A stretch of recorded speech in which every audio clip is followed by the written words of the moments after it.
Dans quelles conditions Cédric Jubilard pourrait-il être placé sous bracelet électronique? Depuis la fin du mois de juin, la justice mène ce que l'on appelle une enquête de faisabilité. En quoi consiste-t-elle? D'abord, à s'assurer qu'il y a un logement disponible et une connexion Internet suffisante pour que le bracelet électronique puisse fonctionner. Dans le cas de Cédric Jubilard, un proche propose de l'héberger dans un appartement à plusieurs dizaines de kilomètres de son ancien domicile, en dehors du département du Tarn.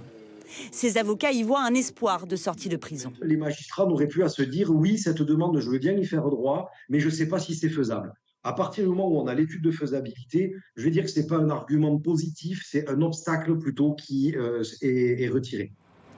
Alors Cédric Jubilard va-t-il sortir de prison? Pas aussi simple. Même si les conditions pour le placer sous bracelet électronique étaient réunies, c'est un juge qui devra ensuite trancher. Il prendra aussi en compte l'ensemble du dossier judiciaire. Pour l'avocat de la famille de Delphine Jubilard, peu de chances qu'il sorte de prison. C'est très peu probable, voire impossible, car il y a des éléments très à charge. Ça permettrait à Cédric Jubilard, hypothétiquement, d'effacer des preuves, des indices importants pour le reste de l'enquête.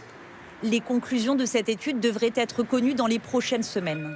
2 réponses possibles, favorables ou défavorables à un placement sous bracelet électronique.